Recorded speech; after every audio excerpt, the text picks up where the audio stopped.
मंडळी रामराम. आपला आजचा विषय येतो म्हणजे 19-19-19 विद्राव्य खत किंवा वॉटर सोल्युबल. तर त्याच्यामध्ये जे आहे ते आपण या व्हिडिओमध्ये काय काय पाहणार आहोत. सगळ्यात पहिली गोष्ट जी आहे ती म्हणजे 19-19-19 हे नेमकं काय आहे, याचा वापर कसा करायचा आहे, याचे नेमके काय फायदे आहेत आणि याचा जो वापर आहे हे कोणत्या कोणत्या पिकासाठी आपण करू शकतो, याचं जे वापरण्याचं जे प्रमाण आहे हे प्रमाण किती आहे आणि हे वापरते वेळेस नेमक्या कोणत्या काळजी घ्यायच्या आणि सोबतच जे आहे हे कीटकनाशक बुरशीनाशकाच्या फवारणीसोबत आपण वापरू शकतो का. तर हे जे वेगवेगळे प्रश्न आहेत ह्या प्रश्नाचे जे उत्तर आपण या व्हिडिओमध्ये पाहणार आहोत. तर सगळ्यात पहिली गोष्ट जी आहे ती म्हणजे 19-19-19 हे नेमकं काय आहे. तर 19-19-19 हे जे आहे हे विद्राव्य खत म्हणजेच वॉटर सोल्युबल आहे.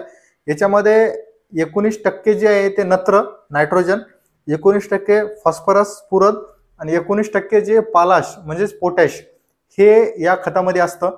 आणि सोबतच जे आहे हे विद्राव्य खत आहेत म्हणजे पाण्यामध्ये पूर्णपणे विरघळतात. याचा जो वापर आहे आपण ड्रीपद्वारे, ड्रिचिंग मार्फत किंवा जे फवारणी मार्फत जे वापर आपण जे आहे ते करू शकतो. त्यानंतरचा दुसरा जो मुद्दा आहे तो म्हणजे याचे नेमके काय फायदे येतात, याचा वापर का केला पाहिजे. तर पिकाच्या सुरुवातीच्या अवस्थेमध्ये बरेच वेळेस होतं असं की वाढ खुंटते पिकाची. तर वाढ खुंटलेली जी वाढ जी आहे ती पुन्हा पुनर्जीवित करण्यासाठी, वाढ करण्यासाठी, सोबतच बरेच वेळेस पिकावर पिवळेपणा येतो सुरुवातीच्या अवस्थेमध्ये.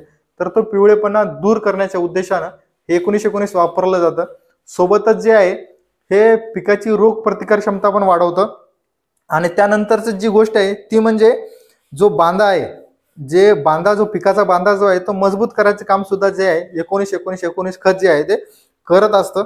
आणि सोबतच नत्र स्फुरद पालाची जर कमतरता असेल तर ते कमतरता भरून काढण्याचं जे काम आहे हे सुद्धा हे 19-19-19 करत असतं. तुम्हाला माहित असेल झाडाचं जे अन्न आहे हे पानामध्ये तयार होतं आणि पानामध्ये जे आहे ते हरित लवके असतात आणि हरित लवके तयार करण्यासाठी नत्राचं जे काम आहे हे महत्वाचं आहे.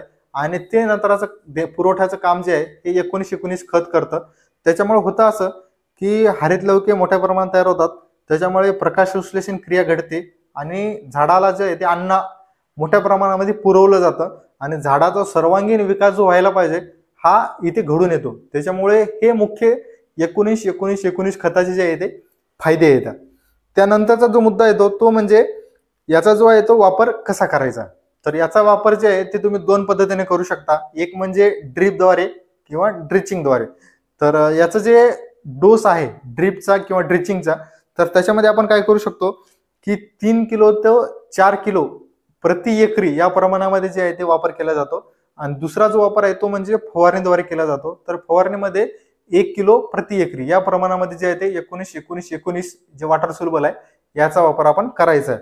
त्यानंतरचा जो प्रश्न आहे शेतकऱ्यांचा तो म्हणजे ह्याची वापरण्याची योग्य वेळ कोणती आहे. तर पिकाच्या सुरुवातीच्या अवस्थेमध्ये याला वापरायचं आहे.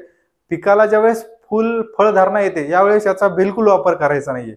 त्यानंतरची जी गोष्ट आहे ती म्हणजे कोणत्या पिकासाठी वापरायचं आहे. तर सर्व पिकासाठी आपण याचा वापर करू शकता, याची काहीच अडचण नाहीये. आणि हे वापरता वेळेस नेमक्या कोणत्या काळजी घ्यायला पाहिजेतात. तर सर्वात महत्वाची जी काळजी आहे हे फुल व फळधारणेमध्ये वापरायचं नाहीये.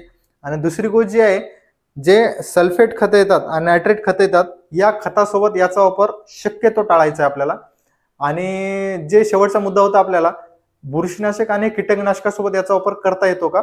तर हो, करता येतो, काही अडचण येत नाहीये. तर हे एकंदरीत पद्धतीने 19-19-19 विद्राव्य खत म्हणजेच वॉटर सोल्युबल बद्दलचं सविस्तर माहिती होती. याच्या व्यतिरिक्त तुमचा काही प्रश्न असेल 19-19 खताबद्दलचा तर कमेंट बॉक्समध्ये कमेंट करा. तुमच्या प्रत्येक समस्याचं समाधान करण्याचा जे आहे ते मी प्रयत्न करेन. शेवटी एवढीच इच्छा व्यक्त करतो.